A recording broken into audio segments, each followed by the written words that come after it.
नमस्कार शेतकरी मित्रांनो, गेल्या काही महिन्यांपासून आपण सर्वजण ज्या गोष्टीची आतुरतेने वाट पाहत होतो, त्या पीक विम्याच्या संदर्भात आता एक मोठी आणि सकारात्मक हालचाल सुरू झाली आहे.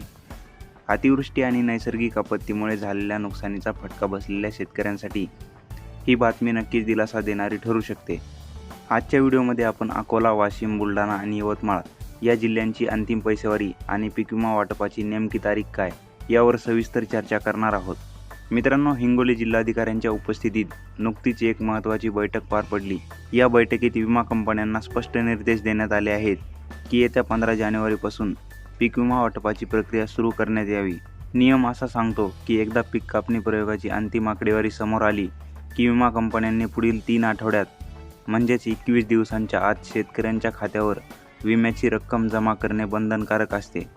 जर कंपन्यांनी यात टाळाटाळ किंवा उशीर केला तर त्यांना 12% व्याजासह दंड भरावा लागेल, असे कडक आदेश प्रशासनाने दिले आहेत. पीक विमा मिळण्यासाठी अंतिम पैसेवारी 50 पैशांच्या खाली असणे हा एक महत्त्वाचा निकष मानला जातो. विदर्भातील बुलढाणा, अकोला, वाशिम आणि यवतमाळ या 4 जिल्ह्यांची अंतिम पैसेवारी जाहीर झाली आहे. चला तर मग पाहूया काय आहे ती अंतिम पैसेवारी.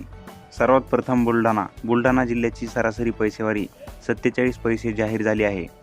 जिल्ह्यातील सर्वच 13 तालुक्यांची स्थिती गंभीर असून पैसेवारी 50 पैशांच्या आत आहे. सिंदखेड, राजा आणि लोणार 45 पैसे. सर्वात कमी पैसेवारी बुलढाणा जिल्ह्यात सिंदखेड, राजा आणि लोणारची आहे. चिखली, शेगाव, जळगाव, जामोद 49 पैसे. मेहकर, मालकापूर आणि इतर तालुके 46 ते 48 पैशांच्या दरम्यान आहेत. यानंतर अकोला जिल्ह्यातील जवळपास सर्वच गावांची पैसेवारी 50 पैशांपेक्षा कमी आली असून जिल्ह्याची सरासरी पैसेवारी 48 पैसे इतकी काढण्यात आली आहे. यामुळे पीक विम्यासाठीचा मार्ग बऱ्यापैकी मोकळा झाला आहे. यानंतर वाशिम जिल्ह्याची सरासरी पैसेवारी 47 पैसे आहे. मंगरुळपीर तालुका 45 पैसे. वाशिम जिल्ह्यात सर्वात कमी असलेला हा तालुका आहे. कारंजा तालुका 49 पैसे. वाशिम आणि रिसोड 47 पैसे. यानंतर यवतमाळ जिल्हा. अतिवृष्टीचा मोठा फटका बसलेला यवतमाळमध्येही 110 महसूल मंडळांची पैसेवारी 50 पैशांच्या खाली आली आहे. बाभुळगाव, आर्णी, दारवा यांसारख्या तालुक्यांमध्ये पैसेवारी 46 पैशांपर्यंत खाली आली आहे, जे विम्याच्या निकषात बसण्यासाठी महत्त्वाचे आहे. एकीकडे विदर्भातील वरील जिल्ह्यामध्ये दुष्काळजन्य परिस्थिती असताना गोंदिया जिल्ह्याची पैसेवारी मात्र जास्त आली आहे. तिथे गोरेगाव तालुक्याची पैसेवारी चक्क 95 पैसे तर सालेकसाची 89 पैसे नोंदवली गेली आहे. त्यामुळे तिथे पीक विम्याचे निकष वेगळ्या पद्धतीने लागू होऊ शकतात. मित्रांनो, जालना, संभाजीनगर, नांदेड आणि परभणी पाठोपाठ आता अकोला, बुलढाणा आणि वाशिमची पैसेवारीसुद्धा 50 पैशांच्या खाली आल्याने पीक विमा लवकरात लवकर मिळण्याची शक्यता वाढली आहे.